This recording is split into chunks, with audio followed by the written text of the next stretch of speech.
Cordial saludo, mi nombre es Stephanie Millán y nuestro grupo presentará la fisiología del sistema respiratorio.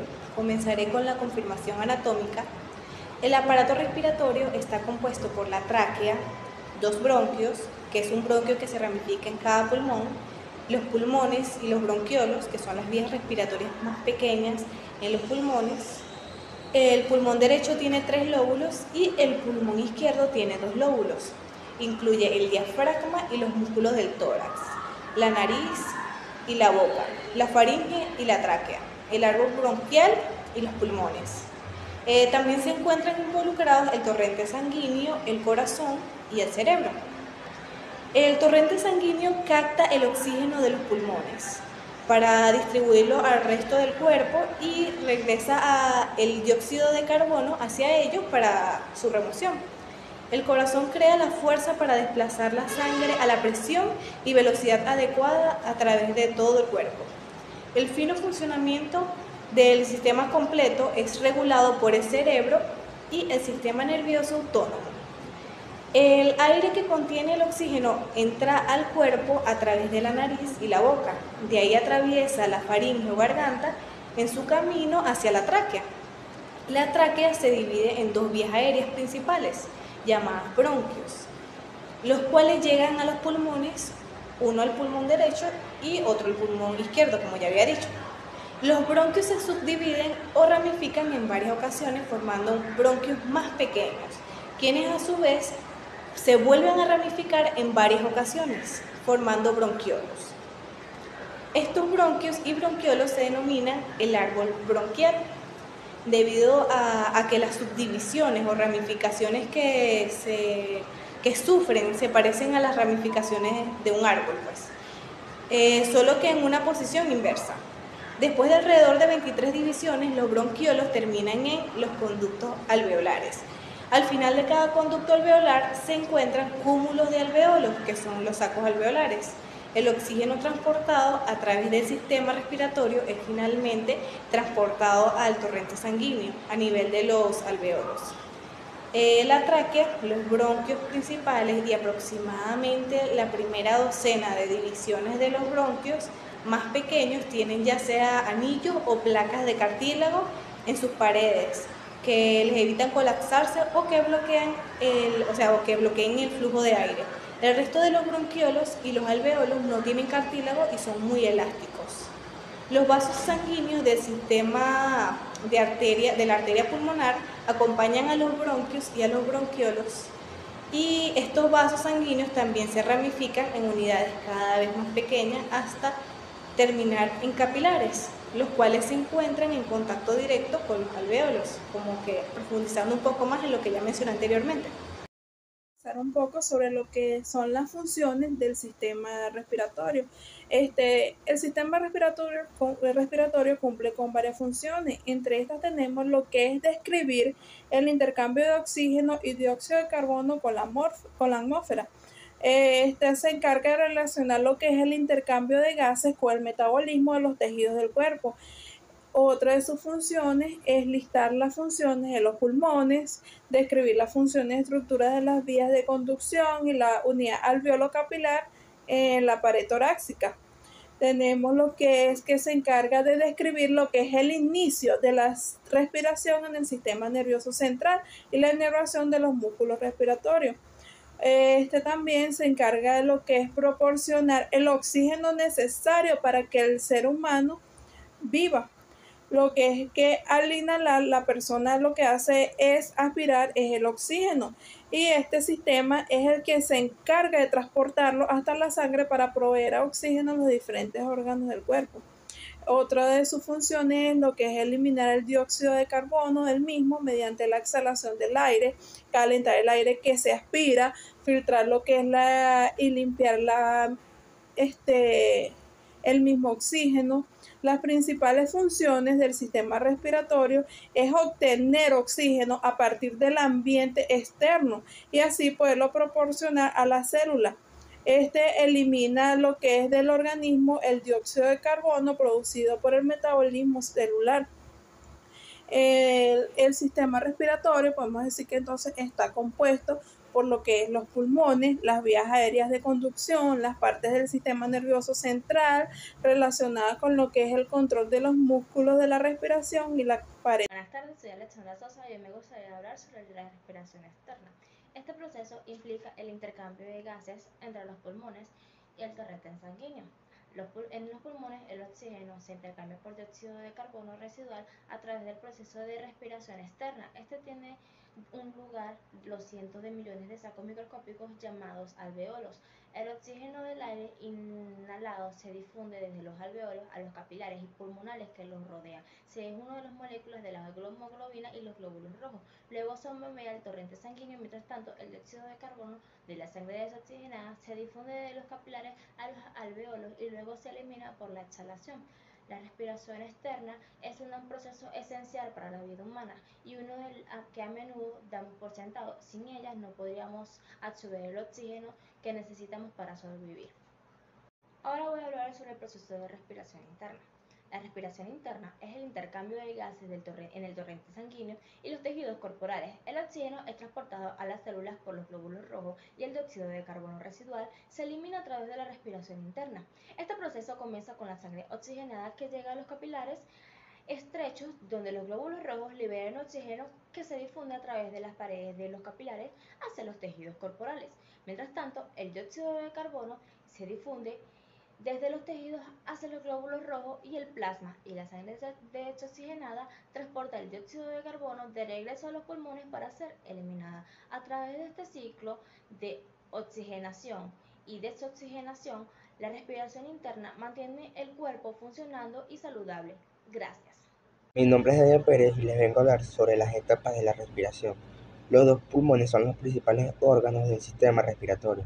Se ubican a ambos lados del corazón en un espacio denominado cavidad torácica. Dicha cavidad está protegida por las costillas y tienen como piso una lámina muscular llamada diafragma que separa la cavidad abdominal. Los pulmones se pueden expandir y contraer de dos maneras. La primera sería mediante el movimiento hacia abajo y hacia arriba del diafragma para alargar o acortar la cavidad torácica. Y la segunda es mediante la elevación y el descenso de las costillas para aumentar y reducir el diámetro anteroposterior de la cavidad torácica. La respiración tranquila normal se consigue totalmente a través del primer mecanismo, es decir, por el diafragma. Durante la inspiración, la contracción del diafragma tira hacia abajo de las superficies interiores de los pulmones. Después, durante la expiración, el diafragma simplemente se relaja y el retroceso elástico de los pulmones, de la pared torácica y de las estructuras abdominales comprime los pulmones y expulsa el aire. Sin embargo, durante la respiración forzada, las fuerzas elásticas no son suficientemente potentes para reducir la expiración rápida necesaria, de modo que se consigue una fuerza adicional principalmente durante la contracción de los músculos abdominales que empuja el contenido abdominal hacia arriba contra la parte inferior del diafragma, comprimiendo de esta manera los pulmones. Otros componentes del sistema respiratorio como la tráquea y los bronquios conducen el aire hacia los pulmones. Por su parte, las membranas pleurales y el líquido pleural le permiten a los pulmones moverse más suavemente dentro de esta cavidad torácica. El proceso de la respiración está dividido en dos fases. La primera fase se llama la inspiración o inhalación. Durante la inhalación, el diafragma se contrae y empuja hacia abajo al mismo tiempo que los músculos que están entre las costillas se contraen y suben. Esto aumenta el tamaño de la caja torácica y reduce la presión interna. Como resultado, el aire se precipita hacia adentro y llena los pulmones. La segunda fase se llama la expiración o exhalación. Durante la exhalación, el diafragma se relaja y el volumen de la caja torácica disminuye, a la vez que la presión interna aumenta. Como resultado, los pulmones se contraen y el aire es expulsado hacia afuera. Hola, buenos días, mi nombre es Dorinela Alcalá. Les voy a hablar un poco sobre las funciones endocrinas y metabólicas del pulmón. Los pulmones del humano adulto pesan entre 600 y 1000 gramos y su lecho capilar tiene una superficie entre 60 y 70 metros cuadrados. La particular situación del pulmón en el torrente circulatorio está especialmente dispuesta para el intercambio gaseoso. Sin embargo, el hecho de que casi todo el gasto cardíaco del ventrículo derecho pasa a través del capilar de la circulación pulmonar más de 5 veces por minuto.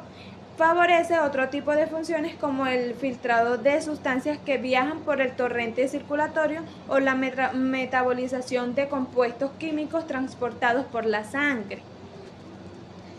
Sitios de metabolismo. Su pulmón comprende numerosos tipos celulares, sin embargo, en lo concerniente al metabolismo, las células endoteliales son las más importantes, puesto que muestran propiedades metabólicas de relevancia vinculadas al control del tono vasomotor. Las células endoteliales cultivadas de la aorta, arteria pulmonar, etc. Funciones endocrinas del pulmón.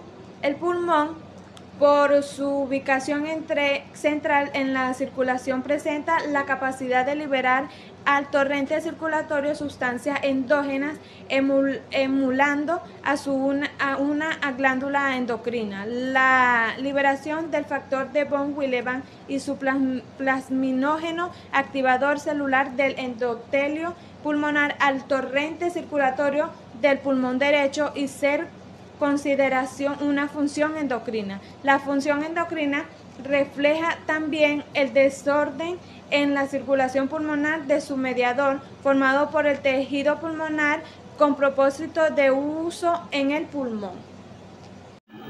Buenas, mi nombre es Ámbar Gómez y yo les vengo a hablar sobre los músculos respiratorios. Los pulmones se pueden expandir y contraer de dos maneras. Mediante el movimiento hacia abajo y hacia arriba del diafragma para alargar o acortar la cavidad torácica, y mediante la elevación y el descenso de las costillas para aumentar y reducir el diámetro anteposterior de la cavidad torácica. La respiración tranquila normal se consigue casi totalmente por el primer mecanismo, es decir, el movimiento del diafragma durante la inspiración. La contracción del diafragma tira hacia abajo de las superficies inferiores de los pulmones. Después, durante la expiración, el diafragma simplemente se relaja y el retroceso elástico de los pulmones, de la pared torácica y de las estructuras abdominales comprimen los pulmones y expulsa el aire. Sin embargo, la respiración forzada, las fuerzas elásticas no son suficientemente potentes para producir la expiración rápida necesaria, de modo que se consigue una fuerza adicional principalmente mediante la contracción de los músculos abdominales que empujan el contenido abdominal hacia arriba contra la parte inferior del diafragma, comprimiendo de esta manera los pulmones. Y el segundo método para expandir los pulmones se eleva la caja torácica y esto expande los pulmones, por lo que en la posición de reposo natural las costillas están inclinadas hacia abajo, lo que permite que el esternón se desplace hacia abajo y hacia atrás, hacia la columna vertebral. Sin embargo, cuando la caja torácica se eleva, las costillas se desplazan hacia adelante, casi en línea recta, de modo que el esternón también se mueve hacia adelante, alejándose de la columna vertebral y haciendo que el diámetro anteposterior del tórax sea aproximadamente un 20% mayor durante la expiración máxima, y por lo tanto los músculos que elevan la caja torácica se clasifican como músculos inspiratorios, que estos hacen descender la caja torácica, y se clasifican como músculos expiratorios. Gracias. Mi nombre es Kathleen Pinto y les voy a hablar sobre las presiones pulmonares. La presión pleural es la presión del líquido que está en el delgado espacio que hay entre la pleura pulmonar y la pleura de la pared torácica. Normalmente hay una aspiración ligera, lo que significa que hay una presión ligeramente negativa. La presión pleural normal al comienzo de la inspiración es de aproximadamente menos 5 centímetros de agua, que es la magnitud de aspiración necesaria para mantener los pulmones expandidos hasta su nivel de reposo. Después, durante la inspiración, la expansión de la caja torácica tira hacia afuera de los pulmones con más fuerza y genera una presión más negativa hasta llegar a un promedio de aproximadamente menos 7,5 centímetros de agua. La presión alveolar. Esta es la presión del aire que hay en el interior de los alvéolos pulmonares. Cuando la epiglotis está abierta y no hay flujo de aire en el interior ni en el exterior de los pulmones, las presiones en todas las partes del árbol respiratorio de los alvéolos son iguales a la presión atmosférica, que se considera 0 centímetros de agua. Para que produzca un movimiento de entrada hacia los alvéolos durante la inspiración, la presión de esto debe disminuir un valor ligeramente inferior a cero. En la siguiente imagen de la segunda curva, que se denomina presión alveolar, se muestra durante la inspiración normal la presión que disminuye aproximadamente 1 centímetro de agua. Es ligeramente negativa para arrastrar los 0,5 centímetros de litro de agua a los pulmones en los 2 segundos necesarios. Durante la expiración se producen presiones contrarias. La presión alveolar aumenta aproximadamente 1 centímetro de agua, lo que da la fuerza de salida de 0,5 en la expiración de los pulmones de los 2 a los 3 segundos aproximadamente. Buen día, mi nombre es Jaimar Martínez, titular de la cédula 30-686-747. Hoy les estaré hablando un poquito sobre el surfractante pulmonar, tensión superficial y el colapso pulmonar. Todos estos van de la mano con el surfractante pulmonar. ¿Qué es el surfractante pulmonar? El surfractante pulmonar es un agente tensioactivo que al estar en contacto con el agua, genera que la tensión superficial se modifique. Y si se modifica la tensión superficial, esto causaría un colapso pulmonar. Ahora bien, ¿por qué se genera la tensión superficial? La tensión superficial se deriva dado a que no se cuenta con el surfractante pulmonar. Este es esencial en los pulmones, ya que pues ayuda a que la tensión superficial no se modifique y así evitamos que los alvéolos se expandan más de lo debido. Un neumotórax es un colapso pulmonar.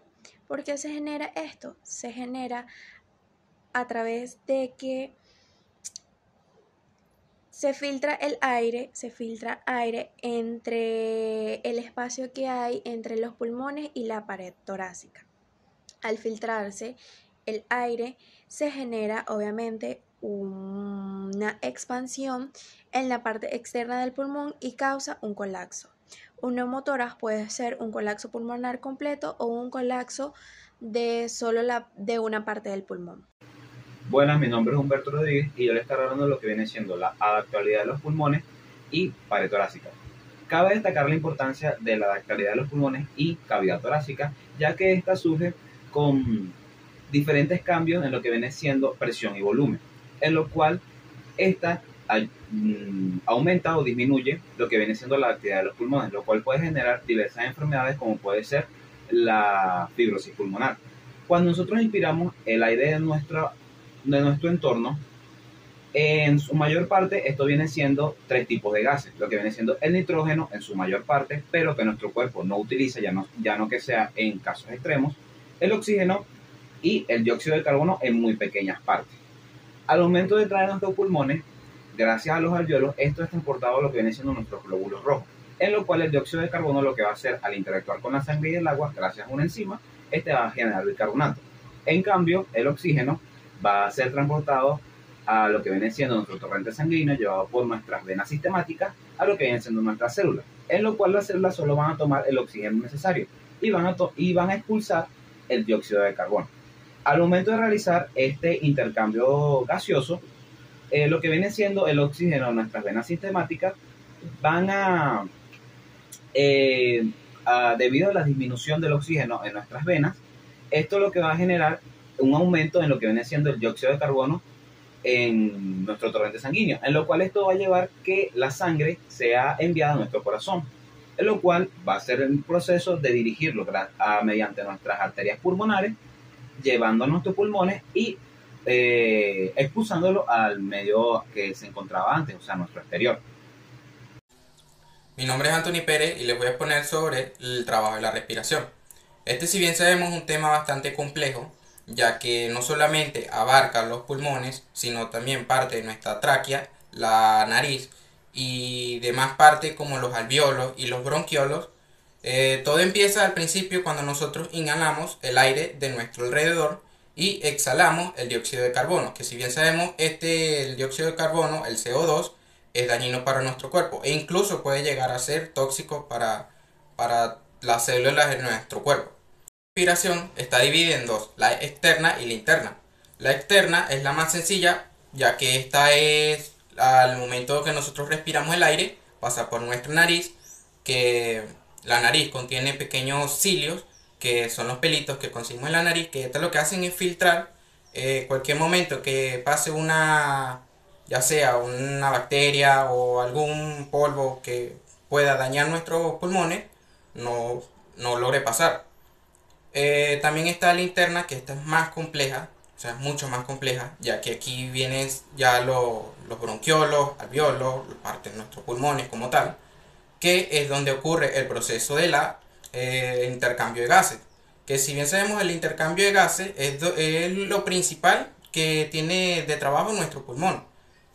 Hoy en día, debido a la contaminación y parte culpa de nosotros también, por ejemplo, tenemos el tabaquismo, daña nuestros pulmones. ¿Y esto por qué? Porque llega oxígeno que no es del todo saludable. Y esto lo que ocasiona es un cambio de estructura o morfología del pulmón. También como se pueden volver un poco más, tener cambio de color, tener cicatrización. Y esto significa que el pulmón no es saludable, trayendo consigo enfermedades como el cáncer de pulmón y etc. Por eso es que es recomendable hacer ejercicio, nadar, correr. Todo esto nos ayudará a tener unos pulmones más saludables y así no presentar estos problemas. Así que en conclusión, ya finalizando, el trabajo de nuestros pulmones como tal, de la respiración, es eliminar el dióxido de carbono de nuestro sistema o nuestro cuerpo. Eso fue toda nuestra exposición sobre el sistema respiratorio. Muchas gracias.